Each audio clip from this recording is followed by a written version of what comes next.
If you're like me, you might struggle with workflows in Jira. They can get pretty complicated. So here, we're going to recap the live learning session we just had on them to understand them a bit more to earn our ACP 120. Let's go.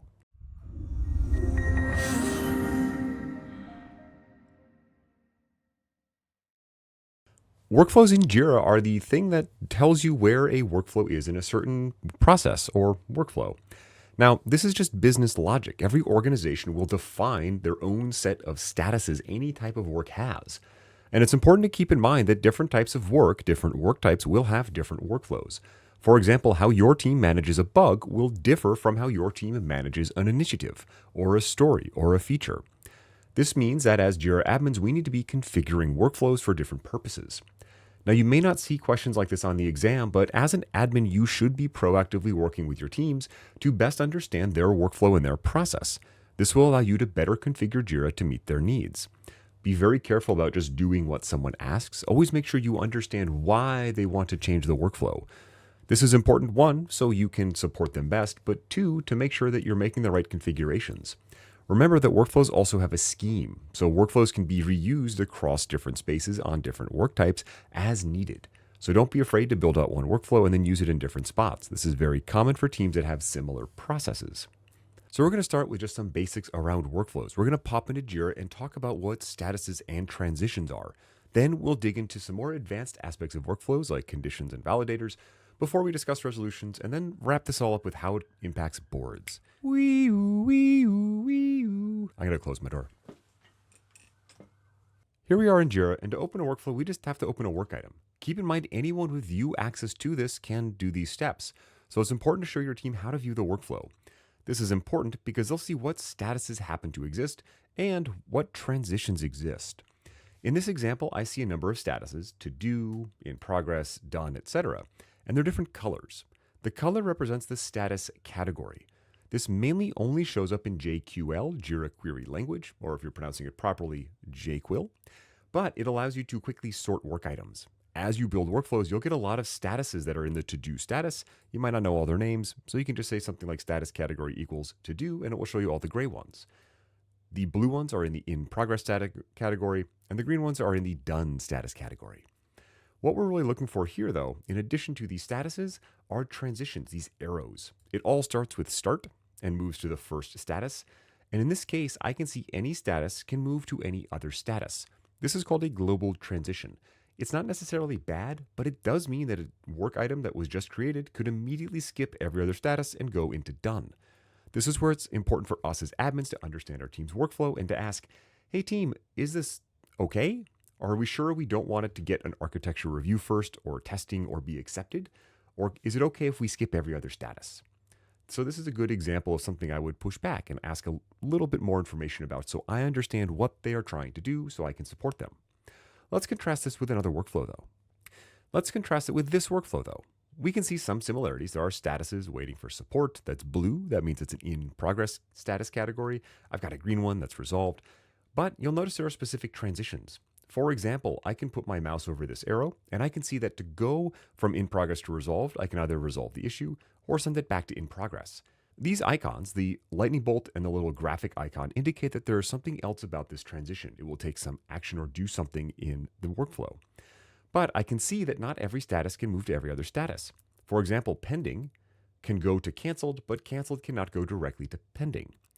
So this is a workflow where someone has spoken to the team to fully understand which statuses can move to which other statuses. They've done some more work though, which we'll talk about in the next chapter, where they've identified actions that the system can take when transitions occur. For example, ensuring a certain field is updated or changing the value of something.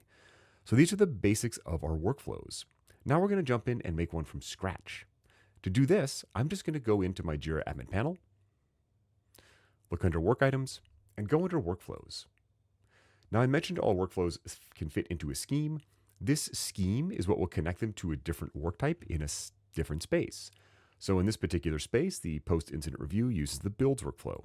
In this particular space, the question uses the tally workflow. So these workflow schemes allow us to configure which workflows get tied to which work items in each space. But I'm going to add a new workflow.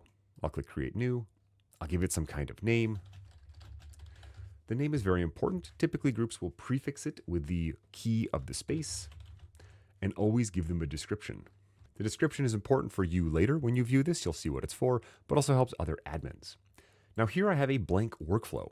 What I'm going to do here is add in some statuses. I'll be able to add statuses here, add transitions, and add rules.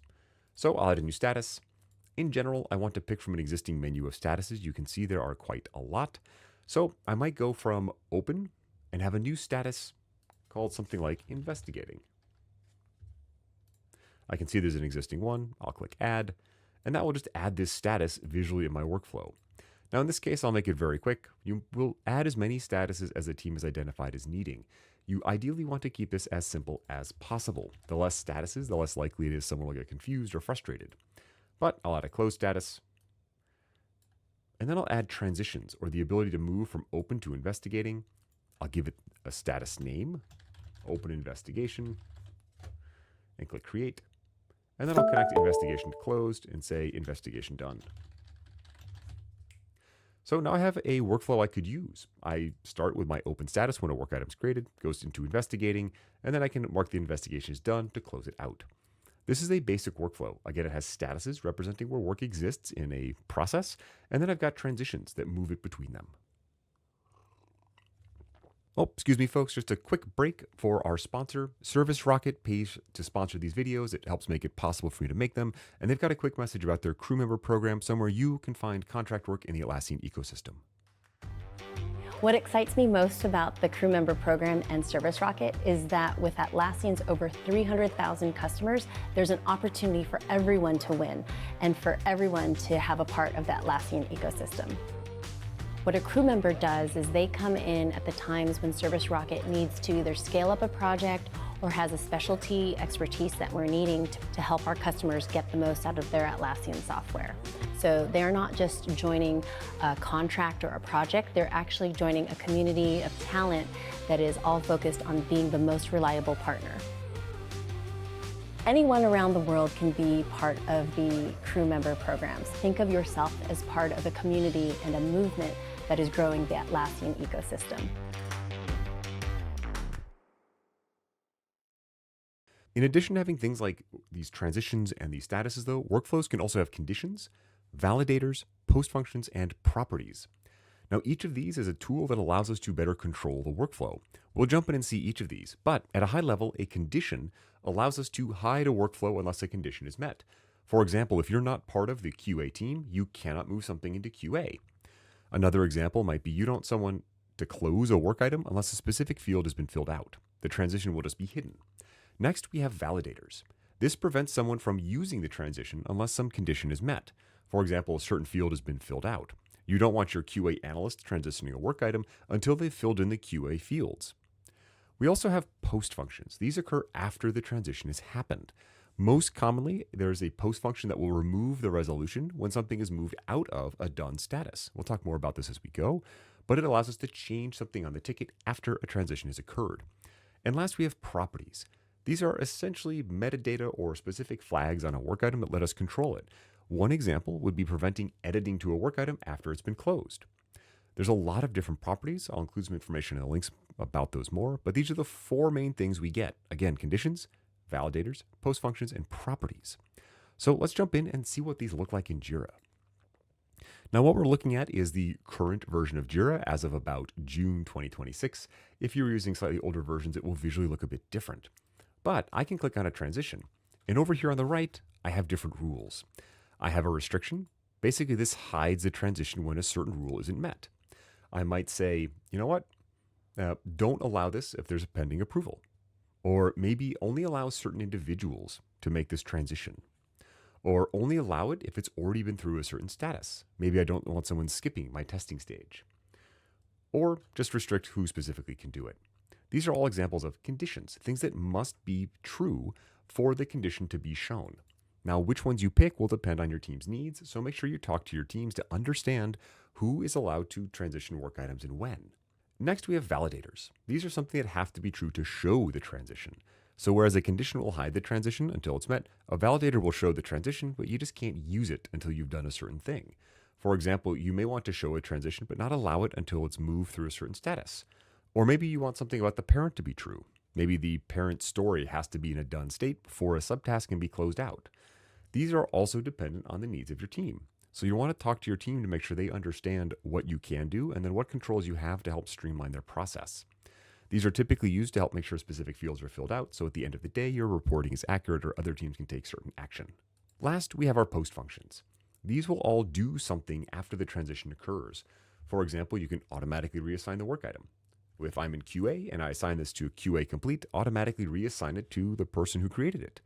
Or maybe I want to copy values, or I want to update a field. You can even do things like set a security level. So imagine if a work item moves into an analysis stage, you want to lock it so only certain people can see it. Make sure you check out our other videos on work item security to learn more about that. But these are all things that happen after the transition occurs. Again, most frequently, we're using this to clear a resolution. So we're going in and deleting the resolution field. So these are examples of our conditions, validators, and operators. There are also things called properties. Now, properties are a very special aspect of Jira, and they allow us to do specific things. They all have a key value pair, and I'm going to open this link to show some of them, but they do specific things to a ticket. For example, you can disable the ability to edit a ticket by adding the key jira.issue.editable, and the value is false. This will prevent anyone, including admins, from modifying the ticket. So this is an important resource. I always reference this when I'm putting in properties to make sure I get the right thing, but it allows us to do a number of different things to the ticket. Again, a lot of these things are dependent on what my team needs to do and dependent on my knowledge as an admin to know what is possible. But a property allows us to add this metadata to a ticket to take further action on it once the transition has occurred. Now, I do want to draw our attention again to these post functions. They can, in some cases, reduce the need for automation. Most commonly, again, we're clearing the resolution field on a ticket when it is reopened. However, we can also use post functions to do things like add a comment or update another field value.